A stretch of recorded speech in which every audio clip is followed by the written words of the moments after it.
Bienvenidos a su programa preferido, Voces que dejan huella, de la Asociación de Abogados del municipio de Toluca, asociación civil con domicilio social en las calles de 18 de marzo 110, Colonia Centro, con número telefónico 7224 61 78 63. El día de hoy vamos a tocar un tema por demás interesante que pues causa ámpula, que se llama el ejido.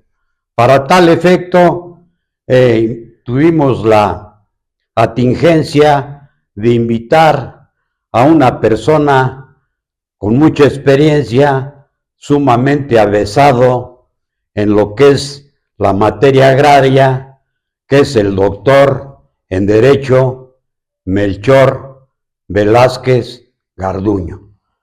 Melchor, bienvenido a este programa. Muchas gracias. Voces que dejan huella, que es tu casa, y pues te agradecemos tu presencia, porque seguramente va a dar realce y mayor rating a este programa Voces que dejan huella. Voy a hacer una pequeña mención de algunos encargos administrativos y políticos que ostenta nuestro invitado, Melchor Velázquez Garduño.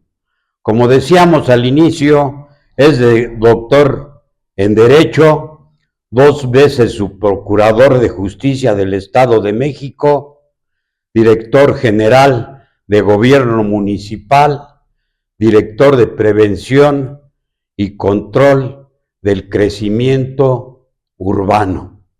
También fue director operativo del DIFEN y procurador agrario, que es el que nos interesa más para el programa, procurador agrario del Estado de México. Vale la pena recordar brevemente que en la época colonial es el origen del ejido. Ya daban tierras en aquellos tiempos la corona española para asentamientos humanos y también para que las trabajaran en la agricultura.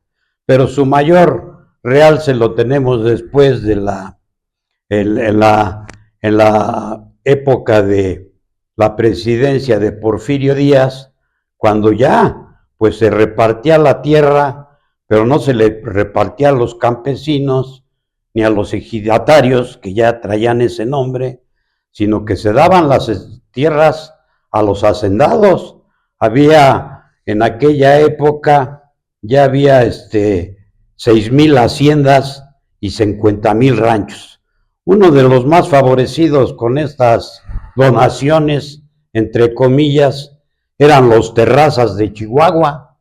Luis Terrazas era dueño de 20,104 hectáreas de tierra.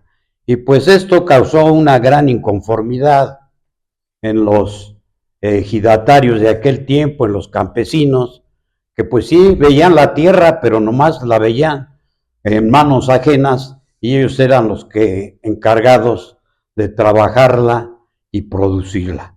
Por eso hoy vamos a tocar este interesante tema y vamos a preguntarle a nuestro invitado, doctor Melchor Velázquez Garduño, ¿cómo se define el ejido o qué es el ejido? Bueno, yo quisiera en primer lugar agradecerle a mi compañero y amigo, el licenciado Héctor Martínez Miranda, por esta invitación y felicitarlo pues por su programa, que tiene un posicionamiento ya bastante importante, es ya muy visto, pues no solamente pues, por quienes nos dedicamos al ejercicio del derecho, sino por la población, porque se tocan temas que están muy vinculados con la problemática social y que requieren pues de opiniones y a veces hasta de asesorías jurídicas. Entonces, Héctor, muchas gracias por la invitación. Bueno, yo quisiera en primer lugar decirles que el origen de la propiedad se encuentra contenida en el artículo 27 de la Constitución, y justamente es en este artículo en donde se establece que la propietaria original de la tierra y el agua contenida dentro del territorio nacional corresponde originalmente a la nación. Es decir, la nación es la que es la propietaria original, y sigue diciendo que esta, o sea, la nación, podrá transmitirla a los particulares para crear la propiedad privada, estableciendo los límites y modalidades que dicte el interés público. Esto es muy importante para entender de dónde proviene tanto la propiedad privada, que es una transmisión de esa propiedad original de la nación, como después también la propiedad social, que es en donde se ubican justamente los ejidos. Están contenidos dentro de la propiedad social y están contenidos dentro de la rama del derecho social. Entonces, es importante hacer esa precisión, y es importante también destacar que el artículo 27 constitucional fue el artículo más debatido de todos los de la Constitución del Constituyente de Querétaro de 1916, y que fue producto de la participación de la coordinación de Andrés Molina Enríquez, un paisano nuestro que es de Jilotepec. A él se debe en buena parte el contenido de ese artículo 27 constitucional. Ahí ya en el artículo 27 se define los tres tipos de propiedad pública, privada y social, y entonces ahí, dentro de la propiedad social, ya se habla de los ejidos, y dice que los ejidos, la tierra que les es dotada en calidad de propiedad. Esto es muy importante porque a veces hay confusión y se piensa que las parcelas, particularmente, que son los tres destinos al interior de los núcleos agrarios de los ejidos, no se pueden enajenar, que solamente son posesionarios usufructuarios. No, ellos son los titulares, son los dueños de la tierra. Entonces, esto es muy importante que quede claro, porque en mi experiencia como procurador agrario aquí en la entidad, frecuentemente había la idea de que ellos eran usufructuarios, y entonces ellos pensaban que no podían disponer libremente de sus parcelas. Ahorita les diré que al interior del ejido hay tres destinos o tres usos de la tierra de la parcela. Particularmente para este caso, pues sí es posible. Entonces, ya la propiedad privada, la pública y la social aparece en la Constitución. Aparece el ejido, en donde la propia Constitución dice que los ejidos tendrán personalidad jurídica propia y serán titulares de la tierra, o sea, les transmiten la titularidad, la propiedad de la tierra. Entonces, esta parte es importante. Y entonces ahí encontramos el fundamento constitucional. Y además, en esta reforma del artículo 27, que se hace en 1992, y que viene a sustituir a la Ley Federal de Reforma Agraria. En 1992 se abroga y se crea la vigente Ley Agraria, con esa reforma del artículo 27 también de 1992. Y es importante destacar que a partir de ese momento queda concluido el reparto agrario. O sea, a partir de la modificación del 27 y a partir de la nueva ley agraria, ya no hay dotación de tierra por parte del presidente de la República para la constitución de los núcleos agrarios denominados ejidos. Entonces, esto es importante.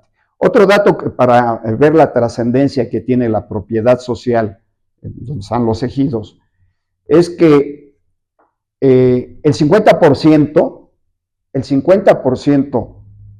de la superficie del territorio del Estado de México es propiedad social. O sea, la mitad del Estado es propiedad social. Y a nivel nacional tenemos el 51%, que es propiedad social, que son ejidos y comunidades. ¿Por qué es importante este dato?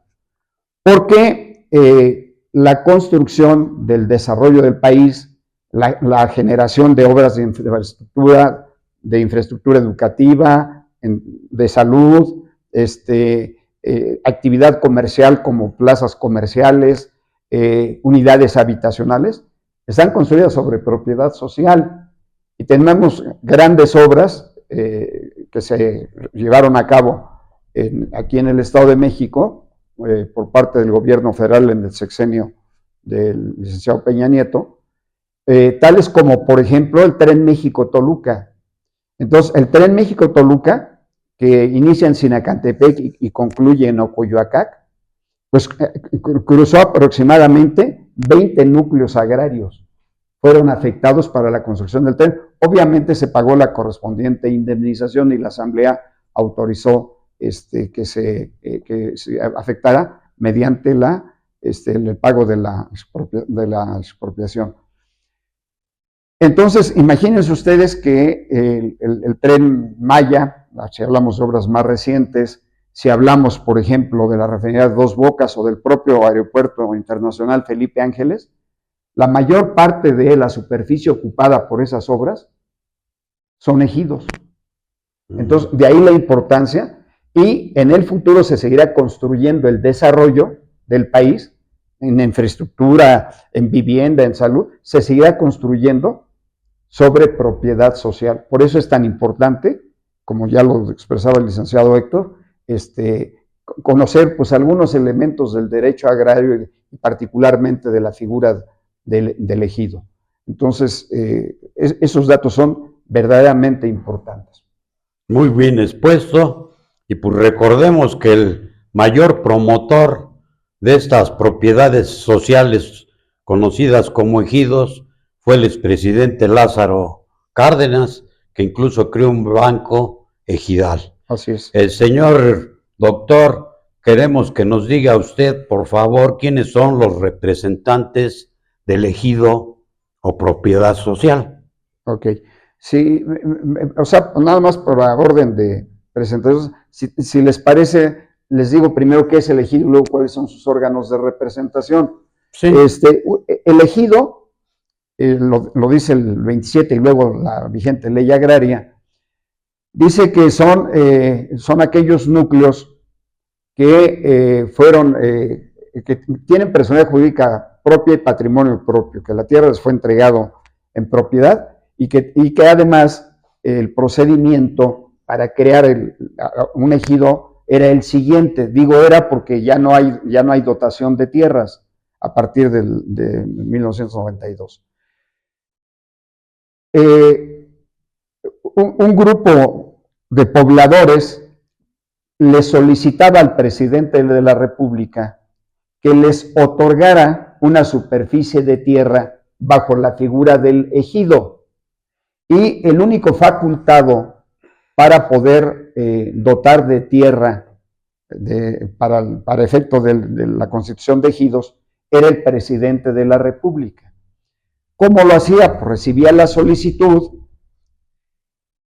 emitía un decreto de dotación que se publicaba en el Diario Oficial de la Federación, en donde decía cuál era la superficie que se les dotaba y se establecía la delimitación de esa superficie y se decía a dónde se asignaba, a qué municipio se asignaba, porque hay ejidos, por ejemplo, que pueden estar su superficie en 2 municipios, o hay ejidos, los tenemos en todos los estados, aquí en el Estado de México tenemos varios, que una parte de la superficie del ejido está en Querétaro y otra en el Estado de México, o en Hidalgo y en el Estado de México. Entonces el decreto decía a dónde era asignado, ¿sí?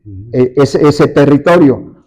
Y adicionalmente, con el decreto que se publicaba en el Diario Oficial de la Federación, que expedía el presidente de la República, se les otorgaba su plano interno de la dotación para que estuviera determinada el perímetro de la superficie y la superficie misma que les era entregada. Entonces también se les entregaba un plano.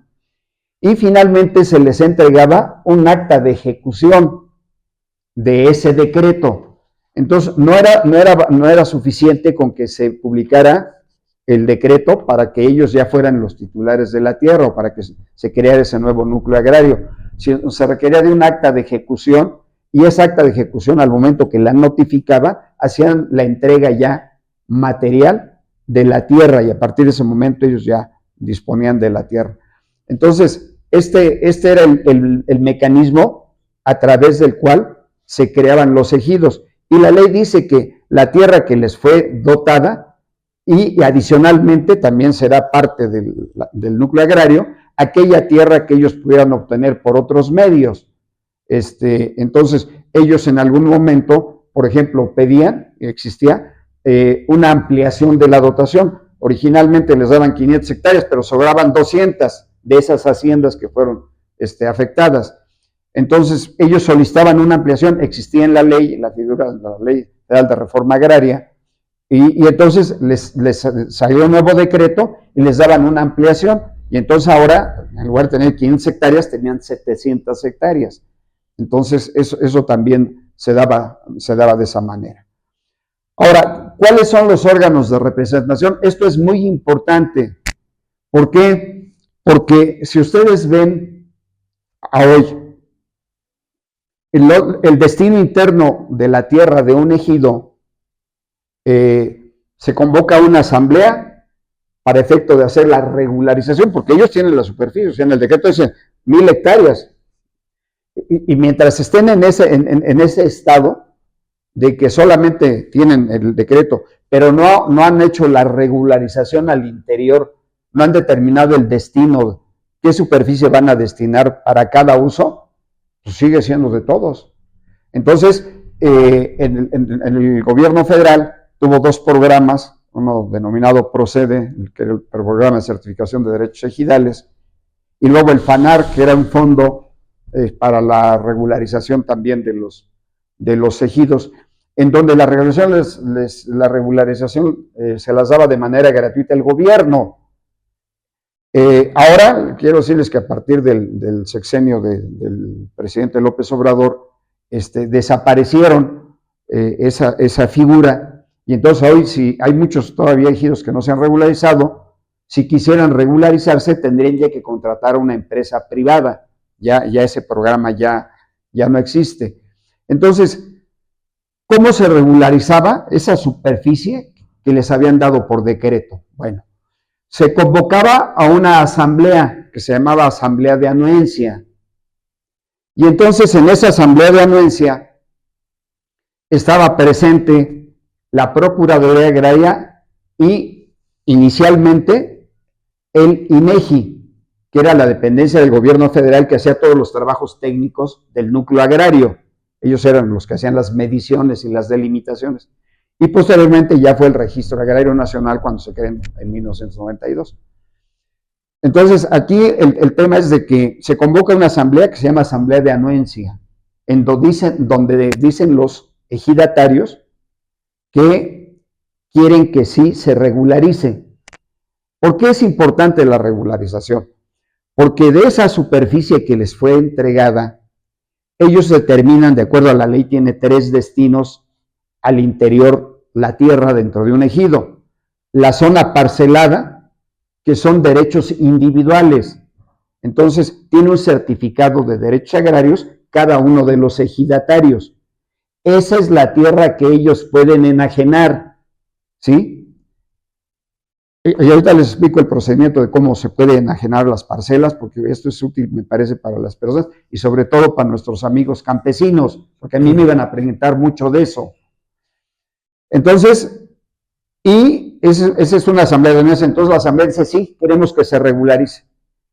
Y entonces ya la brigada, ya fuera del INEGI y después ya del registro agrario, hacía un levantamiento del territorio en donde ya veían quiénes eran los posesionarios. Entonces tú tenías tal superficie en posesión, entonces te registraban y te medían.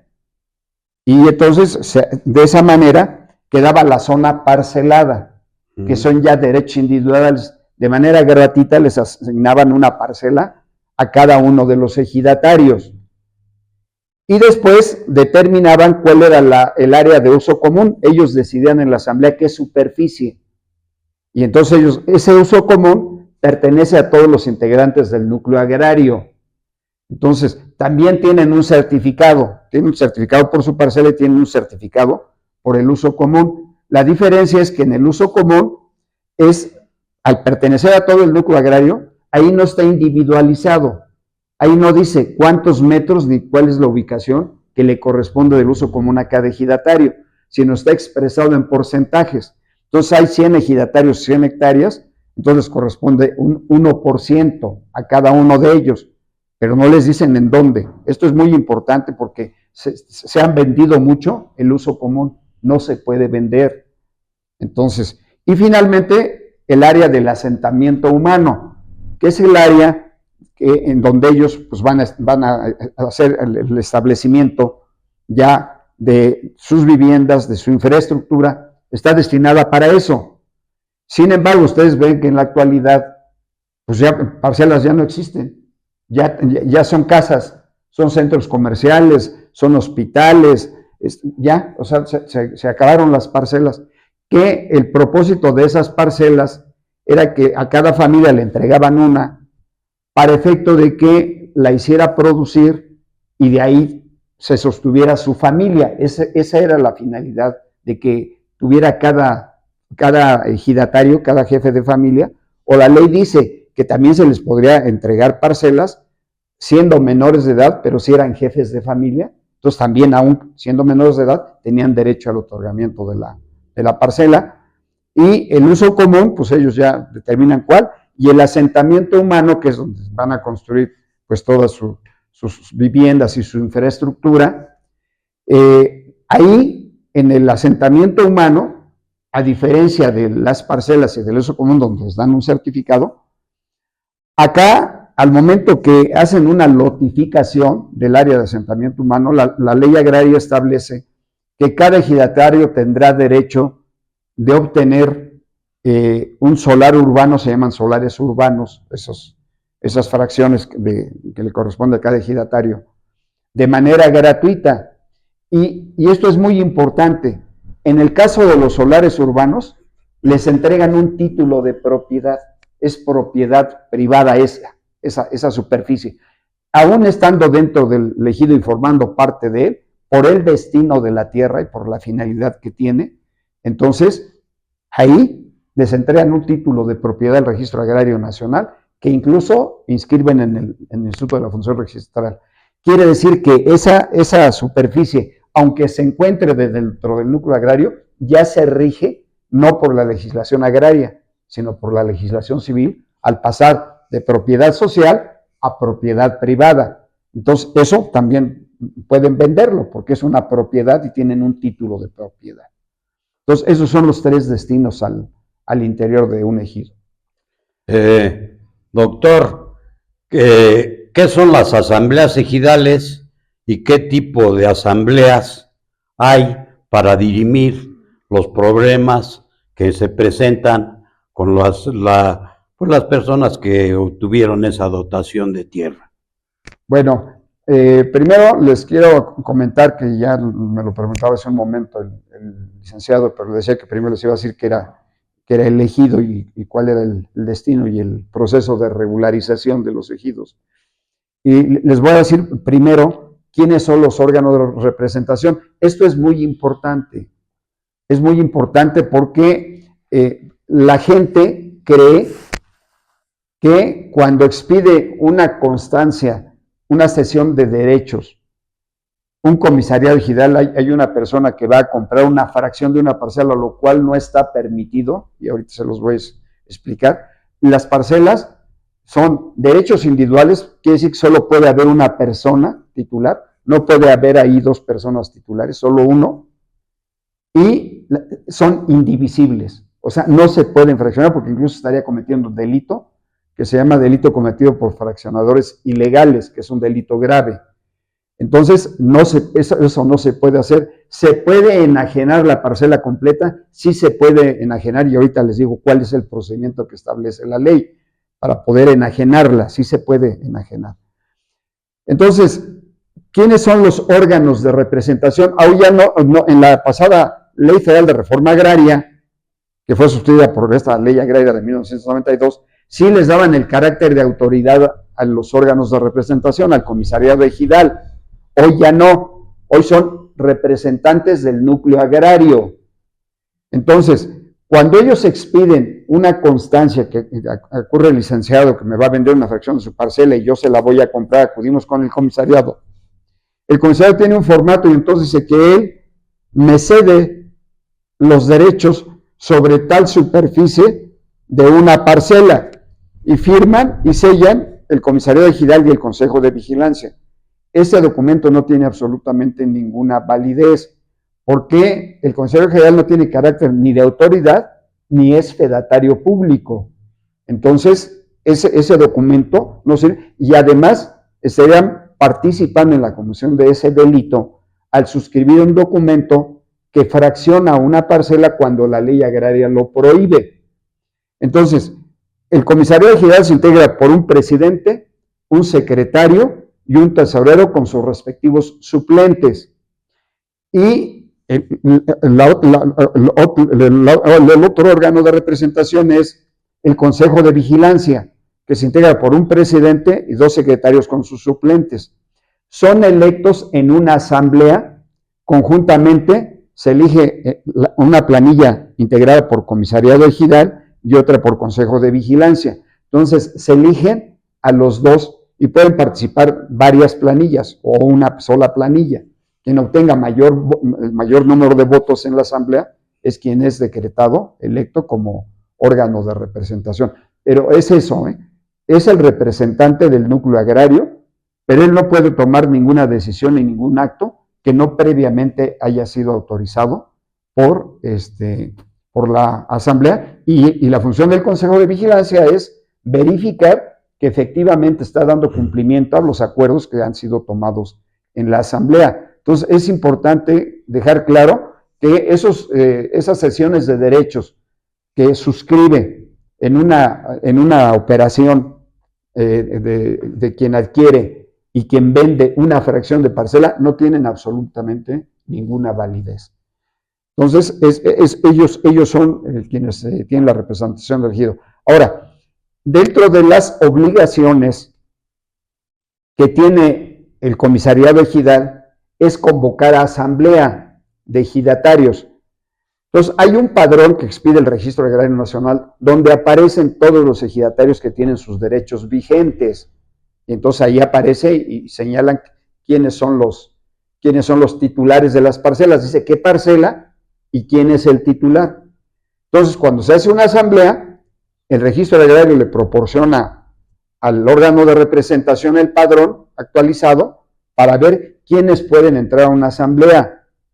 Y ahorita le explico por qué es importante que haya ese control. Entonces, hay dos tipos de asambleas. ¿Para qué se convoca una asamblea? Para aprobar una serie de acuerdos que se proponen en una convocatoria. Entonces, el comisariado ejidal emite una convocatoria donde aparecen varios temas y donde dice someter a consideración de la asamblea, por ejemplo, el reconocimiento de nuevos ejidatarios, el reconocimiento de avecindados, la incorporación de tierras de uso común a una sociedad civil o mercantil. Entonces, para esos casos, pues son casos de interés del núcleo agrario y tienen que existir para una rendición de cuentas, en los casos que perciben ingresos algunos núcleos, por ejemplo, que tienen minas de materiales y que, bueno, pues tienen recursos, ellos obtienen recursos. Entonces, hay asambleas simples y asambleas calificadas. Las asambleas simples son aquellas en las cuales se tratan asuntos que no van a afectar al núcleo agrario. Por ejemplo, si va a haber una rendición de cuentas, pues es una asamblea simple. ¿Qué diferencia hay entre una asamblea y una asamblea calificada? En la asamblea simple no se requiere de la presencia ni de un representante de la Procuraduría Agraria, ni de un fedatario público, porque son asuntos que no tienen un impacto directo sobre el núcleo agrario. Por ejemplo, la elección de un órgano de representación de un comisariado. No es necesario que esté el notario, pero, por ejemplo, la autorización para que se afecte una zona de uso común de un ejido, porque ahí va a pasar el tren México-Toluca o se va a construir el aeropuerto o una de estas obras, ahí sí se requiere, y entonces se requiere de una asamblea de formalidades que la ley señala cuáles son los casos. ¿Cuál es la diferencia? Primero, se tiene que emitir la convocatoria con 30 días de anticipación a la celebración en primera convocatoria. Si no asisten esas 3/4 partes, entonces se levanta un acta de no verificativo. Debe de estar presente el notario y un representante de la Procuraduría Agraria en esas asambleas de formalidades. Entonces el notario está presente desde el pase de lista. Y entonces de 500 hubo 50, entonces no está el quórum, se levanta un acta y en ese momento se fija la segunda convocatoria. ¿Qué nos dice la segunda convocatoria en esa asamblea de formalidades?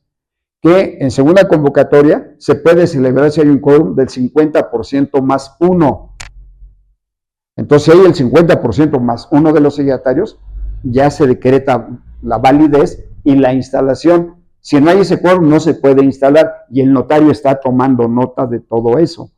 Y el notario está tomando nota de la identidad que se acredite que esa persona sí es ejidatario, que está en la lista. Entonces, por eso la asistencia del fedatario y del representante de la Procuraduría, que finalmente es el que verifica que se cumpla con el procedimiento que la ley agraria establece. Y algo muy importante es la aprobación de los acuerdos. En una asamblea simple, en segunda convocatoria, es con el número de asistentes que voten favorablemente. De 300 asistieron 50 en segunda, con eso se instala. Y si de esos 50 votan 30, por mayoría de votos. Y dice la ley que los acuerdos serán obligatorios por los ausentes y disidentes. Entonces ahí ya queda. Pero en una calificada no. En una calificada, para que tenga validez un acuerdo, por ejemplo, de dar autorización para que se afecte un tramo del núcleo agrario para construir un aeropuerto, se requiere que voten 3/4 partes de los asistentes. Si no votan 3/4 partes, no tiene valor esa asamblea. La declara nula cuando la quieran inscribir en el registro agrario. Todas las actas de asamblea deben ser inscritas, particularmente estas de formalidades, en el registro agrario, porque el registro agrario verifica que se haya cumplido con todo el procedimiento que la ley establece y entonces la registra. Y al momento que quiera, por ejemplo, el presidente del comisariado o quien esté llevando a cabo la obra del aeropuerto, llega al registro y pide una copia certificada y dice, aquí está donde me autorizaron, ¿no? Y entonces aquí se estableció cuál era la superficie de afectación, un dictamen del INDAVIT, que es un Instituto Nacional de Evaluación, que es del gobierno federal para saber cuánto les van a pagar por la tierra, quién va a recibir el pago y a qué van a destinar la indemnización.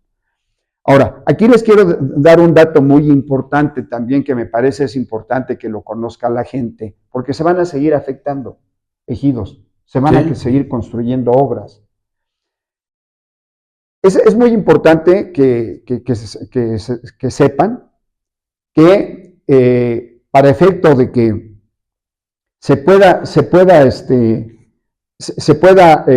el gobierno pueda llevar a cabo una afectación de tierra, hay un solo caso de excepción que la ley agraria señala y que dice que para poder disponer de la tierra se tendrá que llevar a cabo un proceso de expropiación en donde se acredite una causa de utilidad pública y se pague la indemnización correspondiente y que no podrá ser menor del valor catastral. ¿Por qué es importante? Porque en el caso de las obras del gobierno, lo que se hace normalmente es que hay una figura que se llama un convenio de ocupación previa. La ley lo señala como única excepción se va a expropiar, pero se puede firmar ese convenio antes de la ejecución del decreto expropiatorio. ¿Con qué finalidad? Con la finalidad de que el gobierno disponga de manera inmediata de la tierra e inicie la obra y no espere hasta la ejecución del decreto expropiatorio.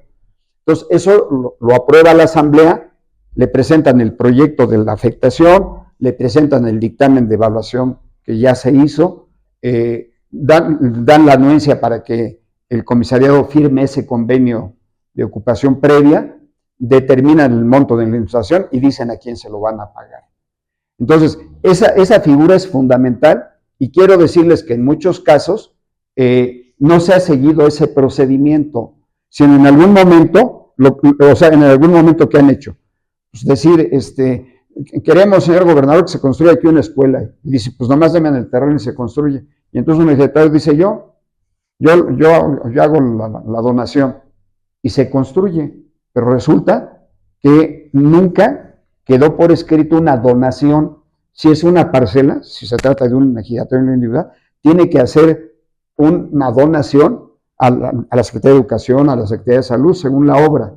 Y si es en el uso común, tiene que haber una asamblea, porque esa tierra es de todos los ejidatarios. Entonces, a veces eso no se hace. No se concluye el procedimiento y se concluye la obra. Y tiene un grado de irregularidad importante. Problema. Sí. Entonces, esos son los tipos de asambleas y hay que poner mucha atención en las asambleas de formalidades, que es el modelo que se sigue a través del convenio de ocupación previa para la ejecución de obras del gobierno. Doctor, hemos visto como litigantes porque pues en nuestra época se litigaban todas las materias del derecho, no como a hoy, que hay especialistas en cada materia. Y nosotros veíamos también que había mucho problema en materia agraria con los sucesores, se peleaban entre hermanos, entre hijos, papás, y que yo soy el sucesor, no, que a mí me toca, que es mía. ¿Cómo se establece esa jerarquía desde quiénes son los sucesores en materia agraria? Si hay una jerarquía o que nos expliques, por favor. ¿Cómo no?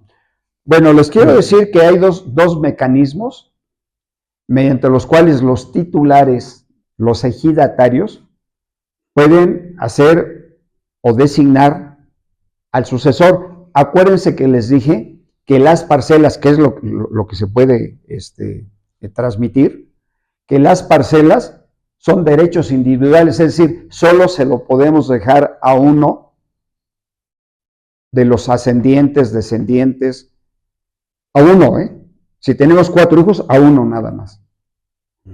Y por otro lado, no se puede fraccionar que diga, le dejo la mitad de la parcela a mi hijo y la otra mitad. No se pueden emitir 2 certificados parcelarios por una parcela, es una unidad indivisible. Eso es muy importante entenderlo.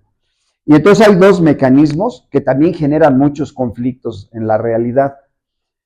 Primero, la lista de sucesores.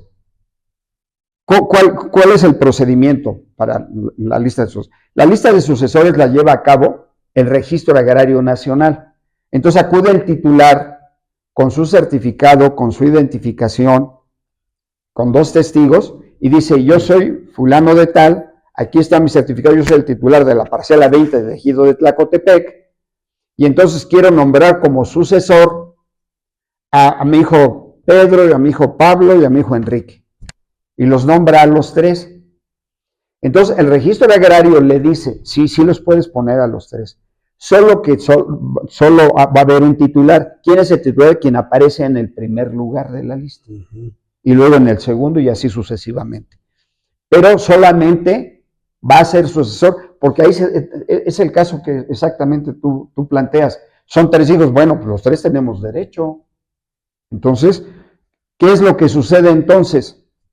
Bueno, la ley dice que el orden de preferencia para la sucesión es, primer lugar, esposa o esposo. Segundo lugar, para la sucesión, concubina o concubinario. Tercer lugar, un descendiente. Acuérdense que son derechos individuales. No dice descendiente, o sea, un hijo.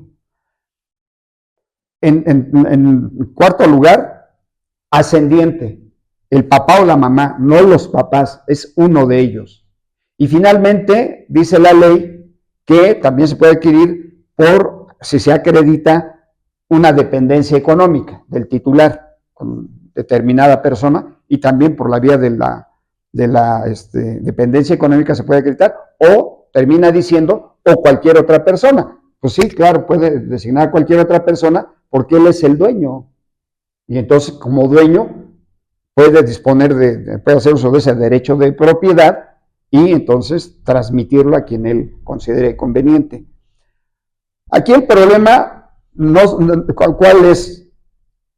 Que vive la mamá, no hay lista de sucesores, pero dicen los hijos, no, pues esto es de nosotros. Nos tocó en varias de esas obras que les hablo del tren y del aeropuerto y de eso, en donde llegaba un hijo con el acta de defunción del papá, con su certificado, con su acta de nacimiento, y decía, páguenme porque yo soy el que tiene el derecho a la sucesión. Y le pagaban. Pero luego llegaba el otro hijo y decía, espérame, yo también soy sucesor. Entonces, ese es un problema grave. ¿Cómo está resuelto en la ley? Bueno, dice que tendrá que iniciarse cuando no hay sucesor, cuando no dejaron, si dejaron sucesor ya no hay problema. Cuando no dejaron sucesor, entonces ya saben cuál es el orden de preferencia. Entonces, ¿qué sucede en el caso que hay 4 hijos? Ellos tienen que determinar quién de ellos va a ser el sucesor, porque solo se va a expedir un certificado parcelario. Se va a cancelar el del titular que ya falleció y se va a emitir uno nuevo en favor, pero solo de uno de ellos. Entonces, se inicia un juicio sucesorio en el Tribunal Agrario. Y son 4 sucesores, son 4 hijos. Entonces les dice el magistrado del Tribunal Agrario, ¿quién de ustedes va a ser el titular? Entonces los otros tienen que rechazar su derecho sucesorio en favor de uno de ellos. Dice, nada más que sí les comento que una vez que ustedes designen y cedan su derecho en favor de su hermano, él es el dueño. El certificado parcelario sabe a nombre de él, y si él mañana quiere vender la parcela, la vende. Ustedes ya no tienen, entonces no estamos de acuerdo. Entonces, como no se pueden expedir 4 certificados por una fracción cada uno, pues no llegan a ningún acuerdo. Entonces, ¿qué dice la ley? En caso de que no se pongan de acuerdo, tienen 30 días, y si no se ponen de acuerdo, el tribunal remata el bien. Y el dinero es repartido en partes iguales a cada uno de los sucesores. Eso es lo que dice la ley. ¿Y qué pasa si no hay sucesores de los que establece la ley y ni dejó tampoco ninguna lista? En ese caso, el tribunal también enajena la tierra y esos recursos son del núcleo agrario, porque pues no hay ningún sucesor. Entonces, esto es importante saberlo, porque luego andan vendiendo los hijos y vive la mamá, y entonces pues no la dejaron como sucesora, pero la ley dice que el primer orden lo tiene la señora. Entonces no pueden vender ninguna otra persona, aunque sean sucesores, son hijos, son papás. ¿Por qué? Porque vive la que aparece en primer lugar como titular.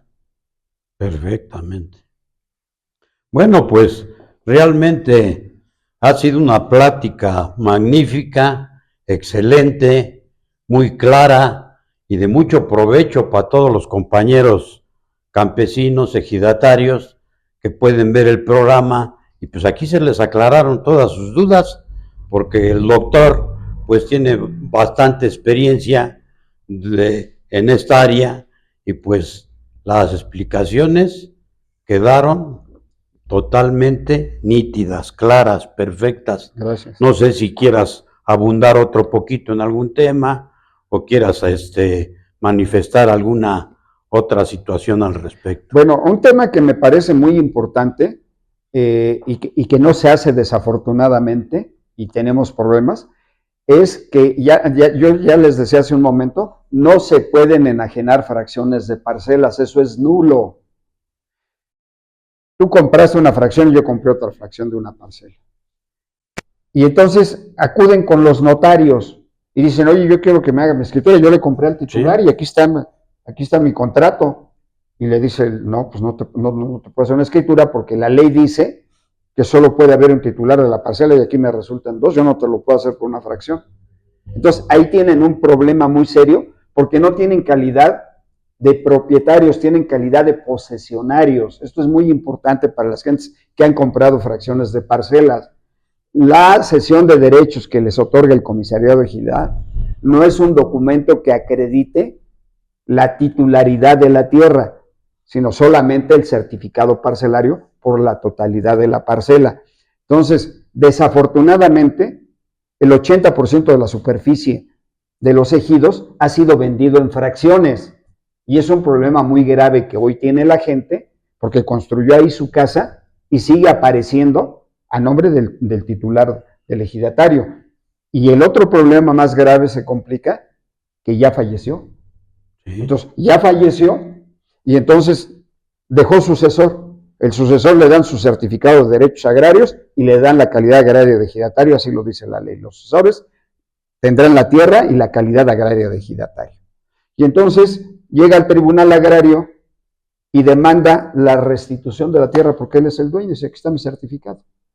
Y pido la nulidad de los actos que se celebraron y solicito la restitución. La ley dice que cuando ya hay actos consumados dentro de los predios, no opera la restitución. Por ejemplo, ahorita, que lo solicitaron la restitución de alguna superficie que no se pagó, no se siguió el procedimiento del aeropuerto, digo que se lleva en el aeropuerto. Pero sí la ley dice que en esos casos que hay actos consumados, deberán pagar el valor de la tierra a precio comercial. Y eso es muy importante, porque de repente compraron hace 10 años y ahorita que les toca ya pagarle al titular nuevo y que ya los demandó y que ya hay una sentencia del Tribunal Agrario donde ordena el pago, si les costó 50,000, ahorita vale 500,000 o 1,000,000. Entonces, ese es un tema verdaderamente importante, el hecho de que ellos creen que ese documento que les dio el comisariado es como si fuera una escritura, lo cual no es cierto. Incluso en la ley dice cuáles son los mecanismos para acreditar la titularidad de la tierra y te dice certificado de derechos agrarios cuando no está regularizado la tierra o el ejido, certificado parcelario, una resolución del Tribunal Agrario, una sentencia donde te declara a ti titular, pero no aparece en la ley reconocido la cesión de derecho otorgada por el comisariado. Ese es un tema importante. Y termino con un tema que me parece también fundamental. La gente va con el comisariado y hace esa cesión de derechos, y entonces con su cesión la guarda y dice, yo ya soy el dueño, lo cual no es así. La ley señala un procedimiento para que tú puedas convertirte en propietario de una parcela que adquiriste. ¿Cuál es el procedimiento que la ley señala? Dice, primero, el vendedor tiene que ser el titular, porque luego aparece con que es el hijo el que está vendiendo, vive la mamá. Entonces, es el titular. ¿Cómo acredita la titularidad? Aquí está el certificado a nombre de quién está. Él es el titular. Segundo, y esto es muy importante también, traemos varios problemas muy serios.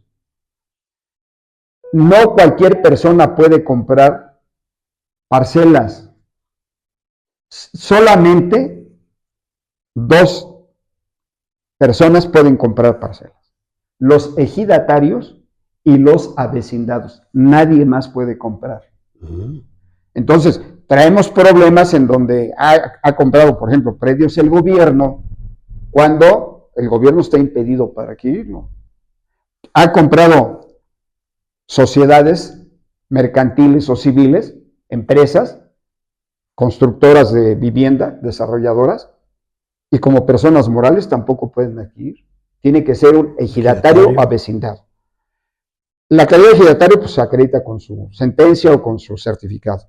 La calidad de avecindado, tienes tú que solicitarle al comisariado que en uno de los puntos de la asamblea presente la solicitud de que se someta a consideración al reconocimiento de avecindados, que puede ser uno, que puede ser varios, o que en algunos casos, lo que yo les sugería, es que lo dejaran abierto. O sea, que se otorga para todos los ejidatarios. Entonces, en cualquier momento el ejidatario que quiera, pues lo puede hacer. Ya no tiene que estar celebrando ese reconocimiento de avecindados en cada ocasión. Y por el otro lado, tiene que celebrarse un contrato con la firma de 2 testigos y se tiene que notificar el derecho del tanto a los sucesores, si vive la esposa, si viven los hijos, y tienen 30 días para manifestar si es de su interés adquirir la parcela o no, porque ellos tienen el primer orden de preferencia. Ya entonces ellos manifiestan que no tienen interés. Celebran el contrato, mismo que tiene que ser ratificado ante fedatario. Si tú y yo hacemos el contrato y nos guardamos nuestra copia, no tiene absolutamente validez. Ningún validez. Y con ese expediente, ya con esos documentos, vas al registro agrario y solicitas que te expidan el nuevo certificado porque tú eres el titular y lo acreditas, tú lo adquiriste. Cancela el registro agrario el certificado anterior y te emite uno nuevo. Mientras no tengas tú el certificado, no eres el titular. Si te falta alguna de estas etapas y no la llevaste a cabo, el proceso es nulo. A mí me tocó ver nulidades y otorgar restituciones porque no se notificó el derecho del tanto, por ejemplo. Entonces, eso es muy importante que la gente lo sepa, que sí se pueden vender las parcelas, que tienen que ser completas, y que los compradores, sobre todo, ¿qué es lo que hacen, por ejemplo, las empresas? ¿Cómo pueden construir un fraccionamiento donde era un ejido? Hay una figura que se llama dominio pleno, para lo cual se requiere de una asamblea de formalidades en donde el ejidatario le solicita a la asamblea que le autorice el dominio pleno. ¿Qué quiere decir? El dominio pleno quiere decir que una o varias parcelas salen del régimen ejidal, del régimen de propiedad social, y se convierten en propiedad privada. Entonces, lo aprueba la asamblea, se cancela el certificado parcelario y se emite un título de propiedad que lo emite el Registro Agrario Nacional y cancela el certificado también el Registro Agrario Nacional y lo inscribe en el IFREM. Entonces te dan ya un título de propiedad. Entonces, como propiedad privada, sí ya puedes fusionar, subdividir, hacer varios actos que no lo puedes hacer en tanto tenga la calidad de propiedad social. Entonces, esa parte es muy importante, la figura del dominio pleno. Sí se puede convertir una parcela en propiedad, sí se puede convertir en propiedad. Y ya como propiedad, entonces sí la puedes fraccionar. Perfecto. Pues excelente exposición del doctor en Derecho Melchor Velázquez Garduño, compañero mío de generación de la prepa y de la facultad. Te agradezco. No, pues muchas gracias. Visita y desde luego gracias que tienes las puertas abiertas. Muchas gracias. Para cuando quieras tocar un tema agrario de otra naturaleza, porque no nomás dominamos un área, dominamos el derecho y nos hemos dedicado toda nuestra vida al ejercicio del derecho, ya sea en la función pública, ya sea en la postulancia, ya sea en la área académica, pero hemos estado inmersos en el derecho. Agradezco la presencia de la audiencia que nos acompaña y nos sigue. Buenas tardes. Muchas gracias.